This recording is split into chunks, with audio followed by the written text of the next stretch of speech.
alive! It's alive! It's alive! It's alive!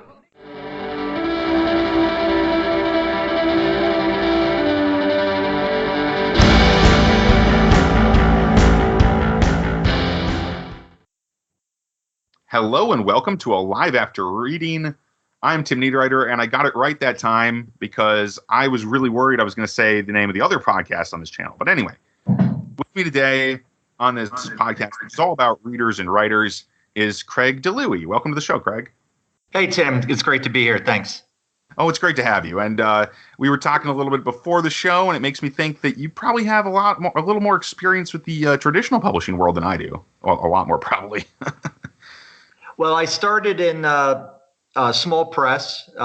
That's one of the things we were talking about, and worked my way up through there. Ended up finding my first real success when I caught the zombie genre pretty early.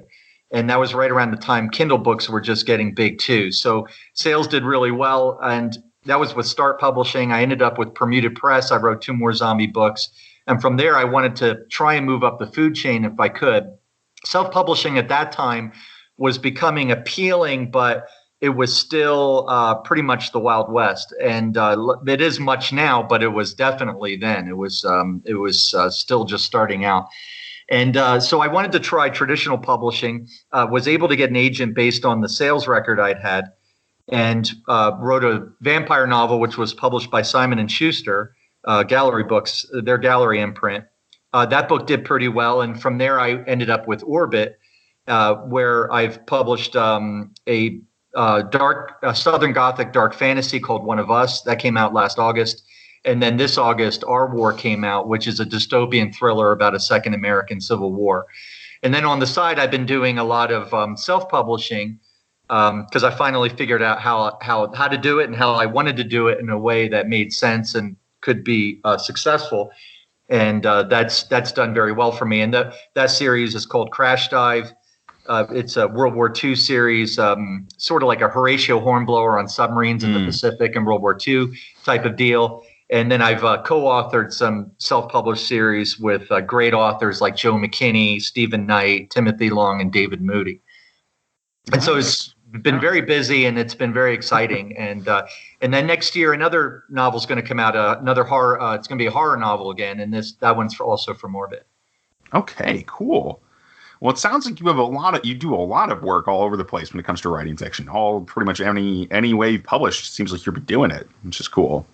Yeah, I'm what's called a hybrid author, and the method of publishing doesn't matter to me. People seem to get married to one type of publishing and say that's superior, and for me, it doesn't matter. They're all tools, and for me, I just have to write my books, the best books I can, and get them out where I can that makes sense for that particular book.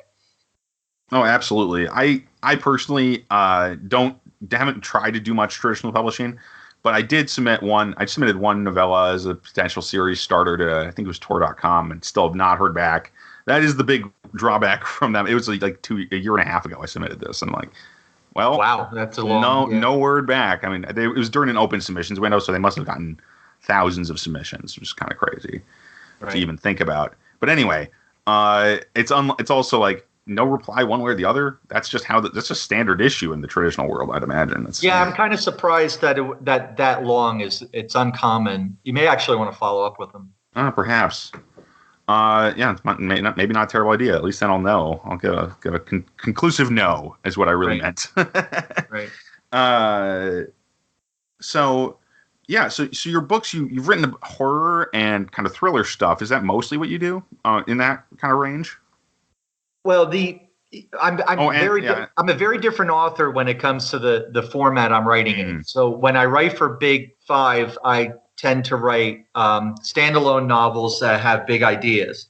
Okay. And that's all in speculative fiction, and which I absolutely love. So because I love if you can create, for me, the formula is creating likable characters. That's your bedrock.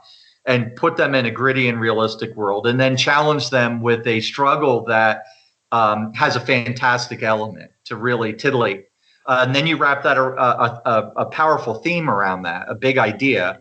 And I think you have a very strong standalone novel. When I do the self-publishing, it tends to be more pulpy, shorter books. I call them, they're my dime novels, I call them. They're just real simple stories, man in a hole type of plots, and just fun. So they're two kind of different types of novels that I'll write depending on what I'm writing, what format I'm writing for. Yeah, no, that makes sense. I mean, definitely the standalone doesn't make a whole lot of sense in the indie world now, because it just doesn't get enough visibility generally. Right. And series really is king in self-publishing. However, right. I mean, if I was Stephen King, if I was like a big, huge name you've got to be the author, biggest dog in the then I would do a standalone novel for self-pub, but it's not. I'm not at that part of the food chain, so I write for the format. Yeah, I mean, it's like if everyone knows who you are already, basically, or if it's like J.K. Rowling, right? I mean, technically, she never sold her ebook rights. Mm-hmm. So those so that's like the kind of thing that is like, wow, that's a killing. Oh my gosh. Yeah. But just I can't imagine. But it's most of us aren't in that situation where we can sell an ebook for $10 and everyone just knows it and wants it anyway. Right. As well as whatever. So you've got a number of books out. What are you working on right now? Anything in particular? Well, I'm working on a second self-published series because I finished Crash Dive, which was my submarine series, and now I'm working on another World War II series, which is called Armor, which is about the crew of a Sherman tank, and it follows them from North Africa to Berlin during the war. I think it's going to be 5 episodes, and I'm on 3 right now, and it's a lot of fun to write.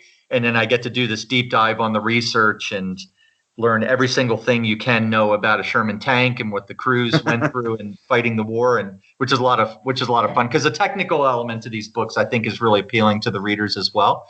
When I did the submarine series, half the books are about what's going on in the submarine and how they're dealing with different problems and trying to get from point A to point B, everything.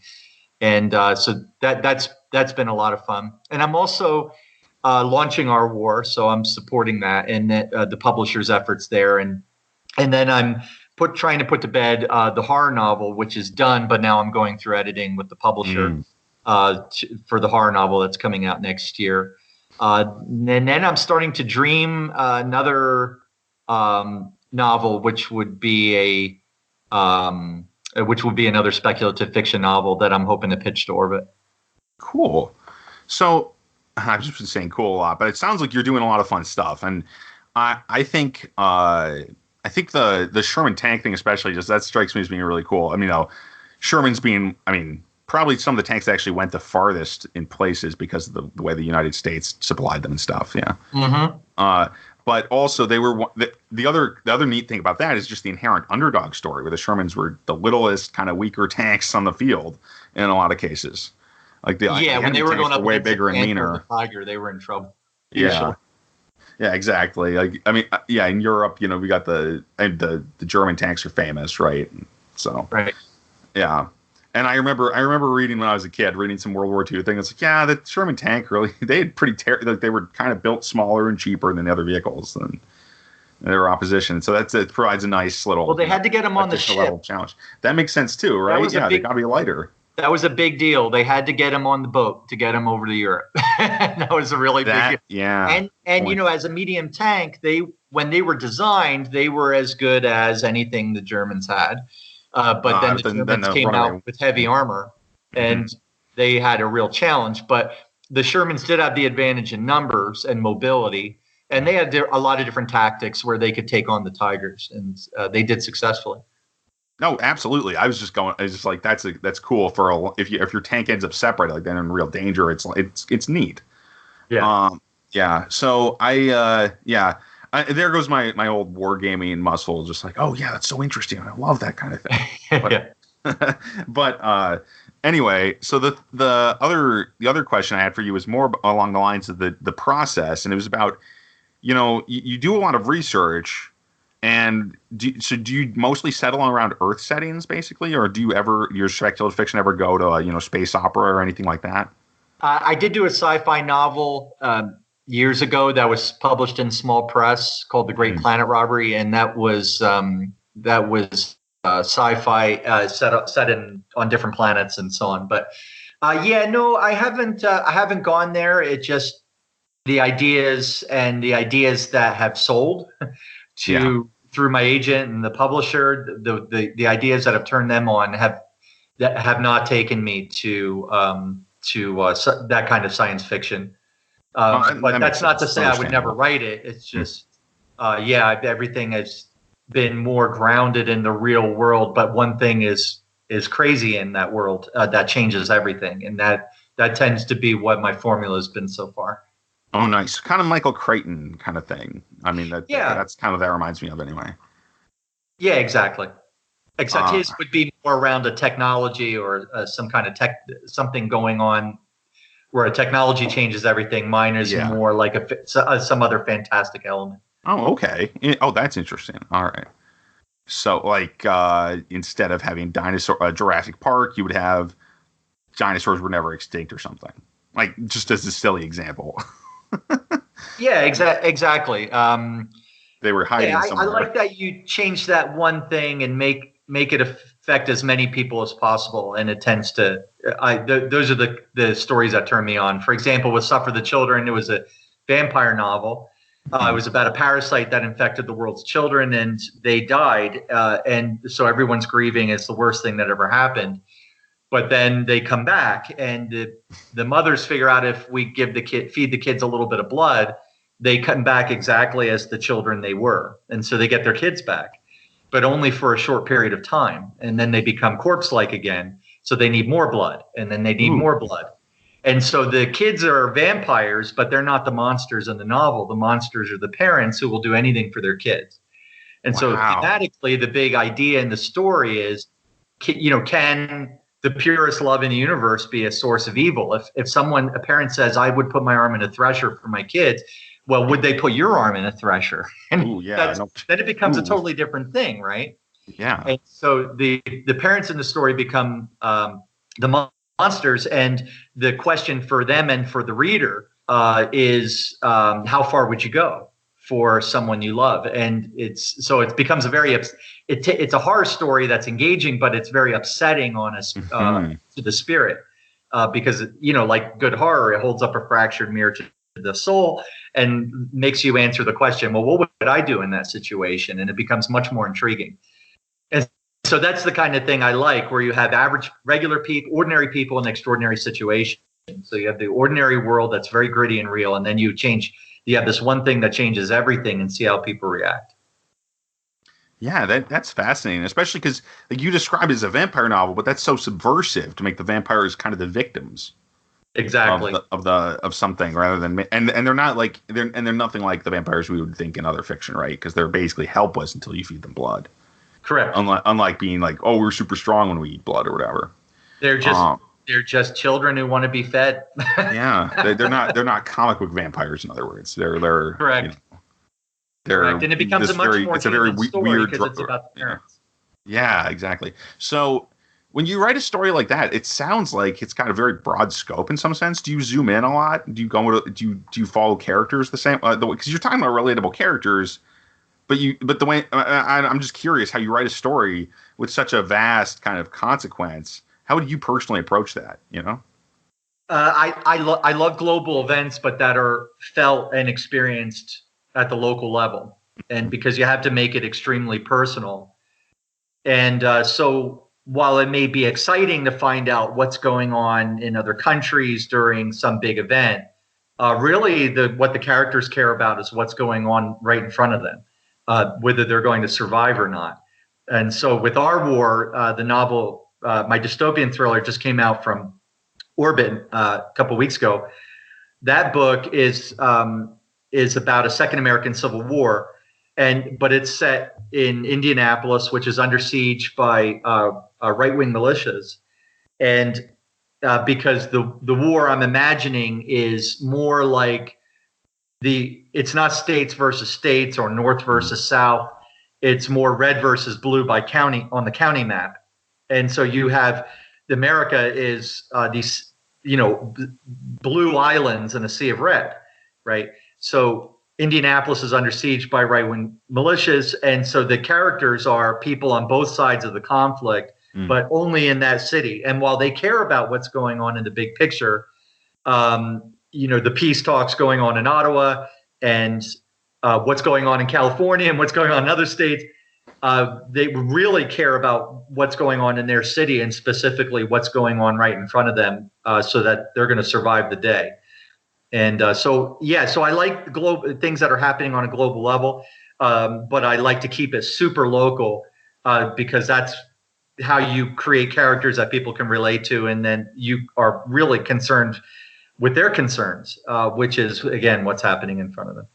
Oh, that makes so much sense. And I like to hear it that way, because I forget where I read it, but it was a while. No, I do actually remember now. It was on I can't even say the word, this elder blogger, back in the days when blogs were young, wrote a bunch of fantasy rants.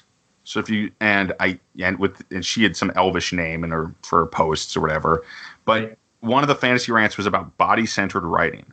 And it was like focused on writing through your character's perception. And I thought that was really cool. And I still refer to that one from time to time. And it sounds like it's basically an extension of that, is what you do with the local scale event kind of stuff. You're not like, you might hear about what's happening in California, but Indianapolis is what's important because that's where we live. That's where we're actually doing stuff. Correct. And it depends on whether you want to write something that's more thriller or something that's a little more literary. And I tend to go more literary. And what I want is as deep a point of view as possible when I'm in a certain character's perspective. So it's almost like you're reading someone saying I, but it's in third person. And they will only notice what they would notice. They will only feel what they would feel. And that's how you create as much empathy as possible between the reader and the character, which is where the rubber meets the road in someone experiencing a novel.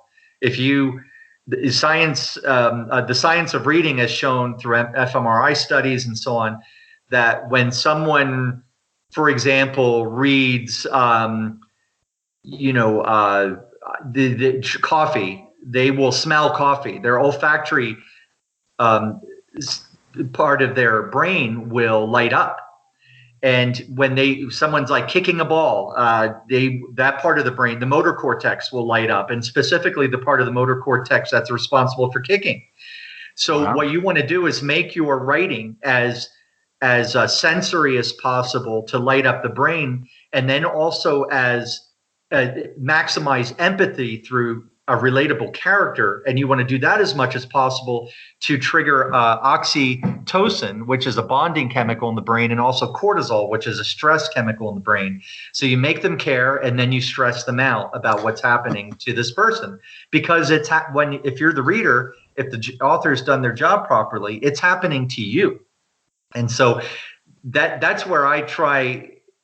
Those are sort of the mindset I take to writing what I'm trying to do. So deep point of view, relatable characters, and then throw a great struggle at them, give them conflict, make them have to work for what they want and how they need to change, or the misbelief they need to correct.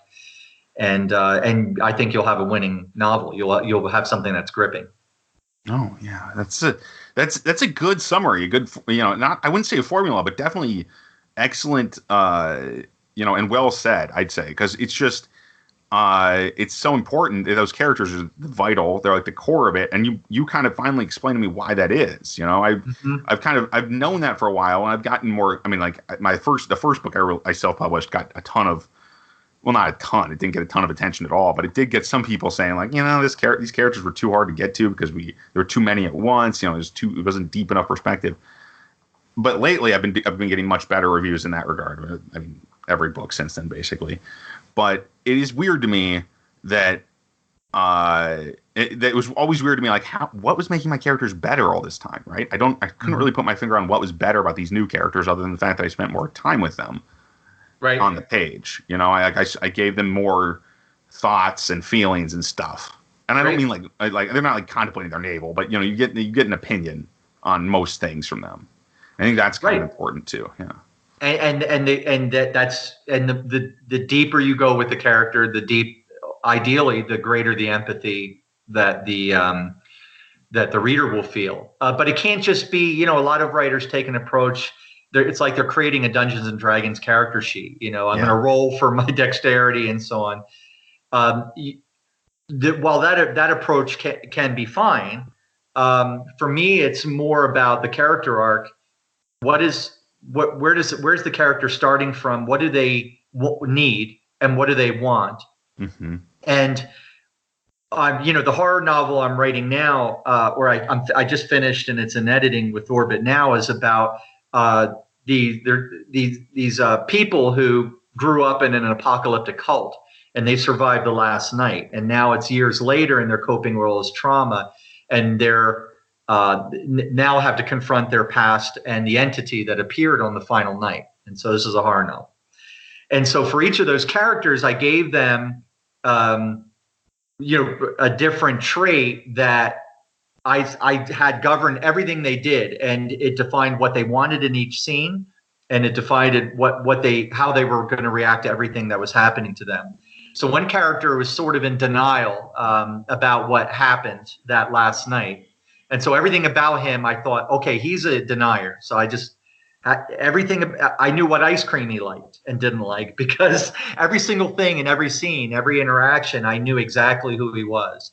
And it all started with that first primal need. And then from there, I was able to write a character that was much more believable, because it was more organic. It started as an innate need on his part, and then everything sort of followed from that. The life choices he made, the choices he made in each scene, the way he talked, everything was sort of defined by that.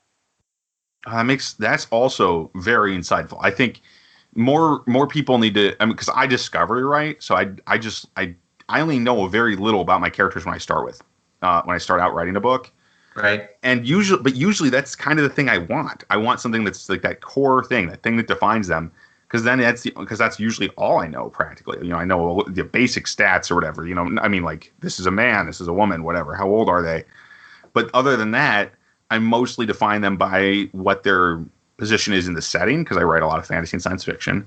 Right. But the most important part is, like you said, is that core thing that tells you everything else about them in some sense. It gives you a spin on the direction they're going, basically. Right. I would advise any time you at least know who your character is in their heart. Oh, absolutely. I'm not saying eschew that, but yeah. Right. Well, what I'm trying to say is that the discovery process from that standpoint is much more efficient and much more to the target than say you discover your character by chapter 5, because you're going to be rewriting those first 5 chapters, or throwing them out altogether. Yeah. Yeah, exactly.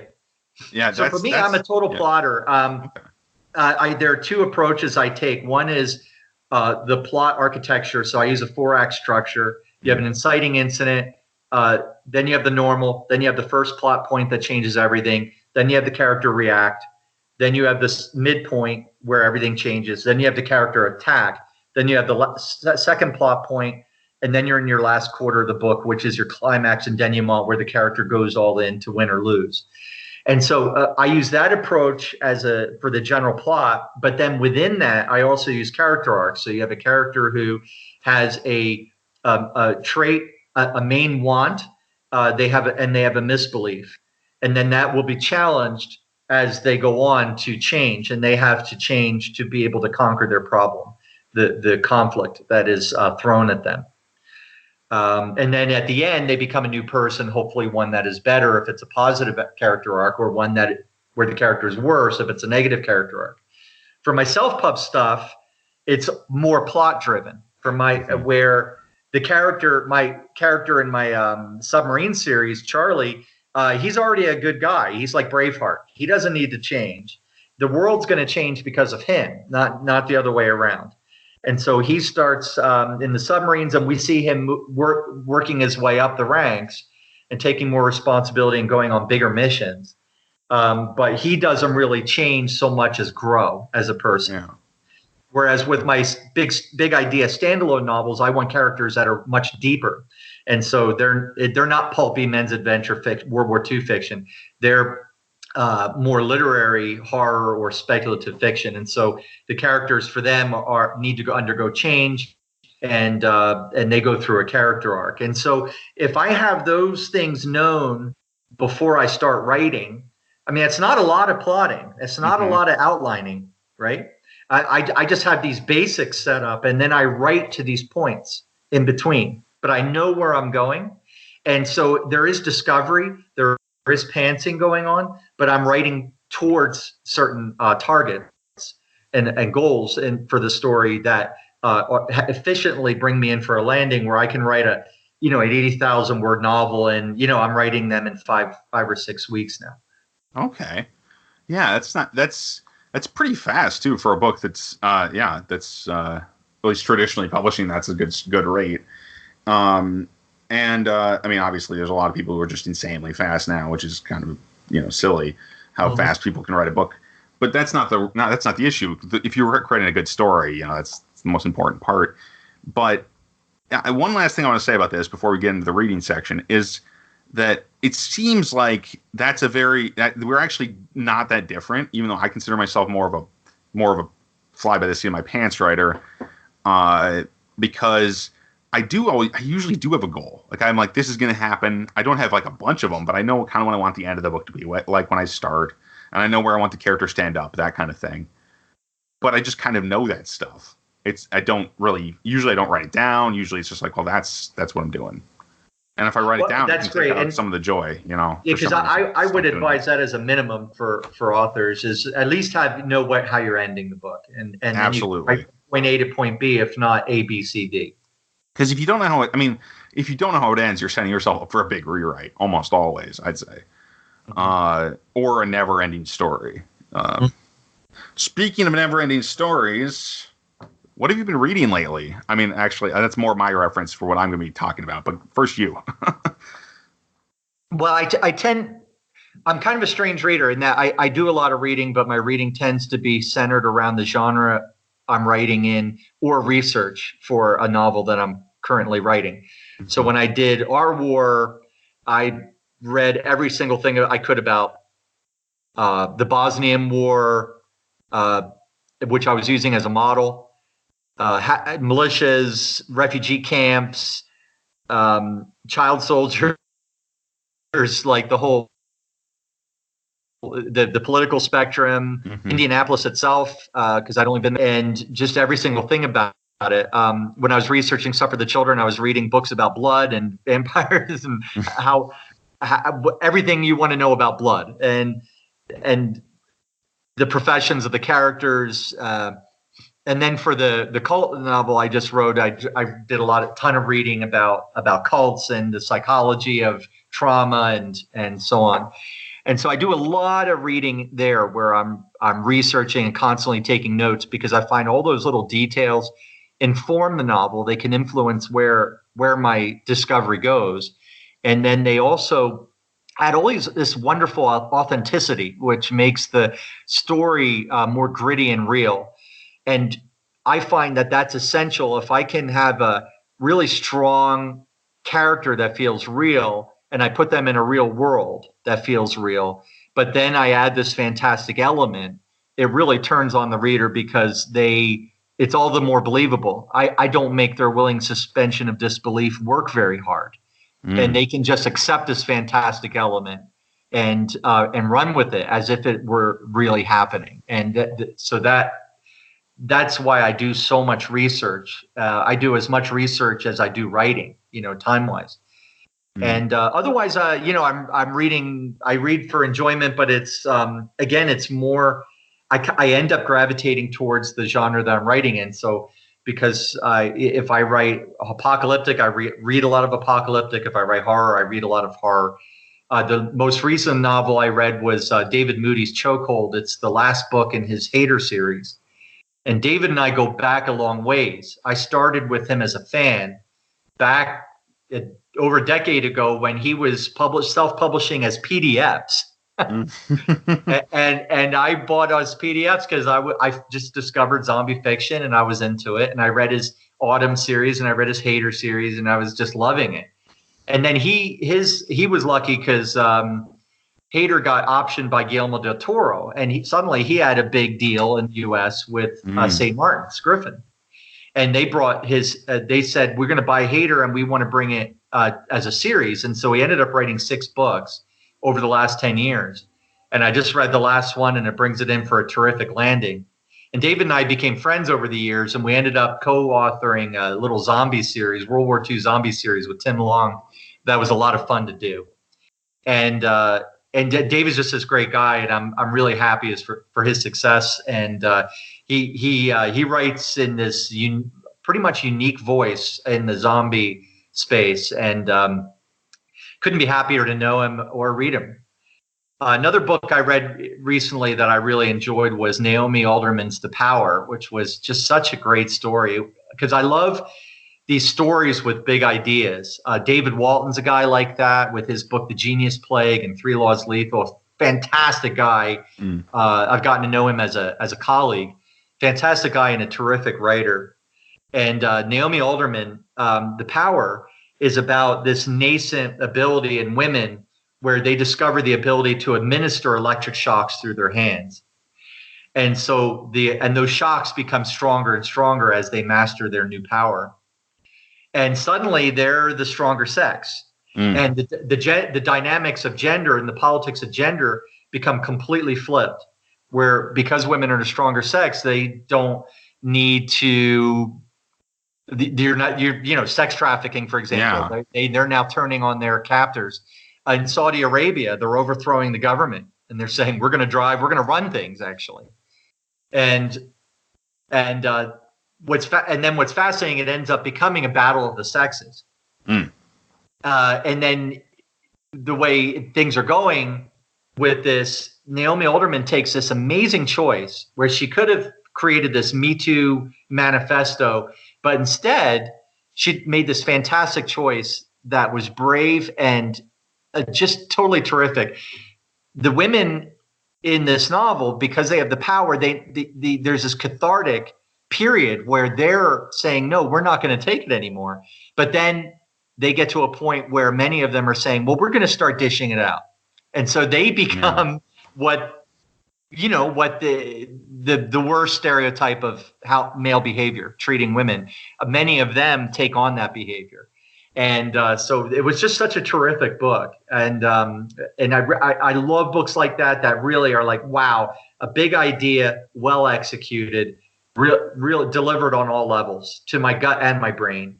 And those are my favorite stories. Well, nice. As for me, I'll just make this quick because we are really low on time now. Great reading, Rex, from you, though.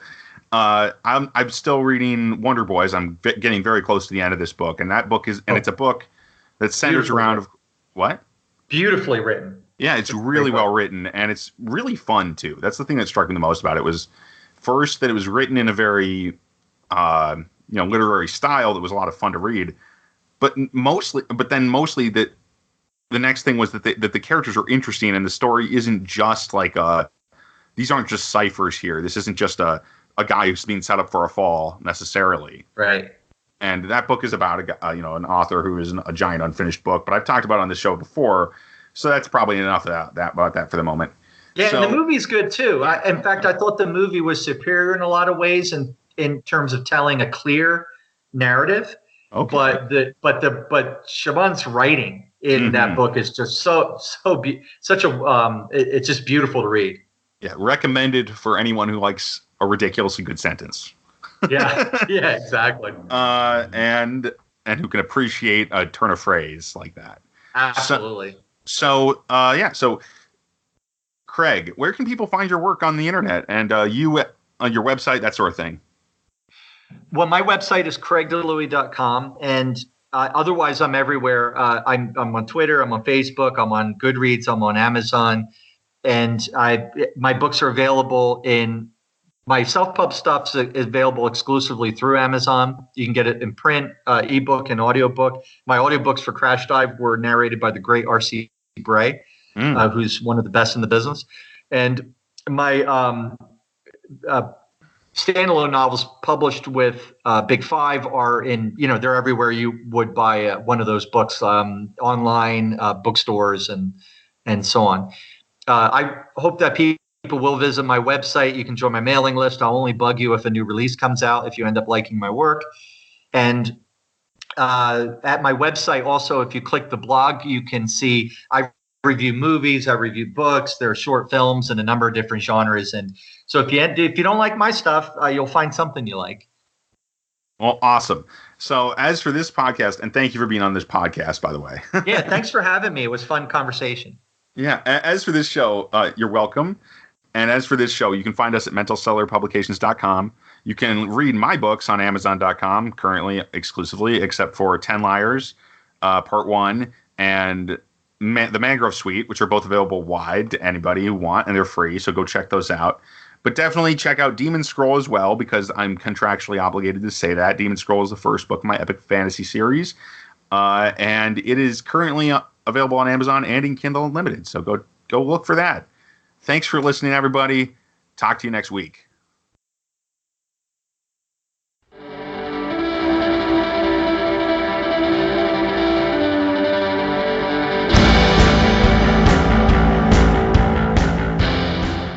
That tears it.